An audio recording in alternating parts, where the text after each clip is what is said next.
नाम के एक जंगल में पिंकी चिड़िया और टॉनी चिड़िया दो बहनें रहा करती थीं। उनके माता पिता 6 महीने पहले ही उनको छोड़कर चले जाते हैं। उन बेचारों का एक दूसरे के अलावा और कोई नहीं होता। वो दोनों बहुत गरीब होती हैं और हमसायों से मांग कर गुजारा करती हैं। एक दिन सुबह पिंकी चिड़िया को बहुत भूख लगती है तो वो अपनी बहन से कहती है, दीदी चलो ना सुंदरी चिड़िया से कुछ खाने को ले आते हैं, शायद वो हमें कुछ खाने को दे दे, मुझे बहुत भूख लगी है। ठीक है चलो चलते हैं। वो दोनों अभी रास्ते में होती हैं कि उन्हें एक रेहड़ी नज़र आती है। सेब ले लो, ताज़े ताज़े कश्मीरी सेब ले लो। वो देखती हैं कि कालू कौवा अपनी रेहड़ी पर सेब बेच रहा होता है।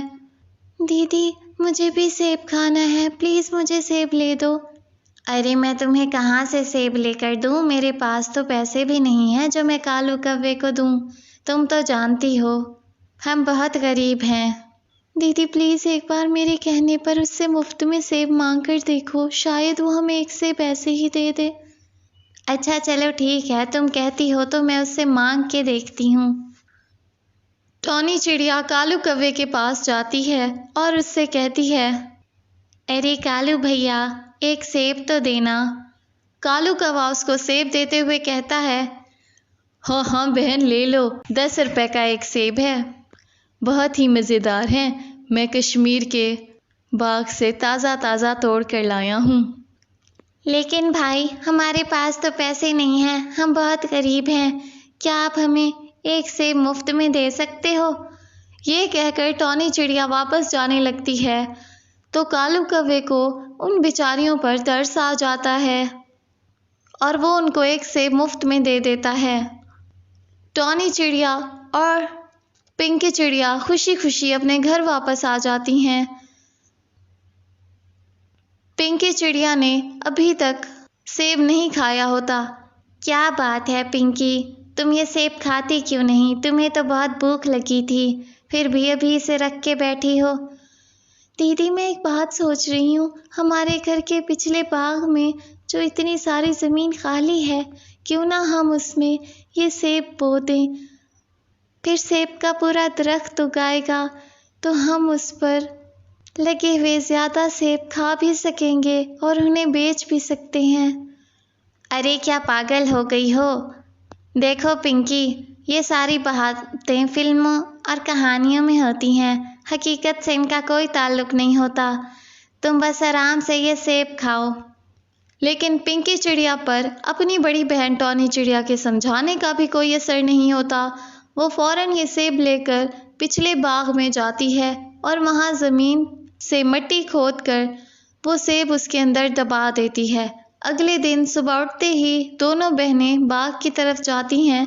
उनकी खुशी का कोई ठिकाना ही नहीं रहता जब वो देखती हैं कि जो सेब उन्होंने बोया था वो अब बहुत बड़ा दरख्त बन चुका है और उस पर ढेर सारे सेब लगे हुए हैं। हाँ, अरे दीदी देखें तो सही, कितने बड़े बड़े सेब हैं, अब हम इन्हें खाएंगे भी सही और बेच भी आएंगे, फिर हमें पैसे भी मिल जाएंगे। दोनों बहनें पेट भर कर सेब खाती हैं और बाकी बचे हुए सेब मार्केट में बेचने चली जाती हैं। जब वो सेब बेचकर घर वापस आ रही होती हैं तो देखती हैं कि मालिक मकान ने उनके घर का सारा सामान बाहर फेंक दिया होता है। अरे अरे मालिक मकान जी, आप ये क्या कर रहे हैं? हमारे घर का सारा सामान बाहर क्यों फेंक रहे हैं? देखो टॉनी चिड़िया, 3 महीने हो गए, तुम दोनों बहनों ने मेरे मकान का किराया भी नहीं दिया। तुम्हारे माँ बाप तो मर गए, मुझे पता है, अब कोई भी मुझे किराया नहीं देगा, इसलिए तुम दोनों मेरे घर से निकल जाओ। बेचारी टॉनी चिड़िया और पिंकी चिड़िया दरख्त पर बैठी रो रही होती हैं, उसी दरख्त पर जो उन्होंने खुद उगाया होता है। अब वो सोच रही होती हैं कि वो कहाँ जाएंगी और कौन उन्हें अपने घर में जगह देगा कि अचानक उस दरख्त से आवाज़ आती है, प्यारे बच्चों तुम परेशान ना हो, मैं इसी दरख्त का एक जिन हूँ। तुम दोनों ने ये दरख्त उगाकर मुझे आज़ाद कर दिया, एक जालिम कैद के से मैं आज़ाद हो चुका हूँ। मैं तुम दोनों को इनाम के तौर पर एक बड़ा सा घर बना देता हूँ। तुम उस घर में हंसी खुशी रहना और तुम्हें उस घर से कोई भी नहीं निकालेगा। दोनों बहनें ये सुनकर खुश हो जाती हैं और वो जिन उनको एक बड़ा सा घर बना देता है और वो दोनों बहनें उस घर में हंसी खुशी रहने लगती।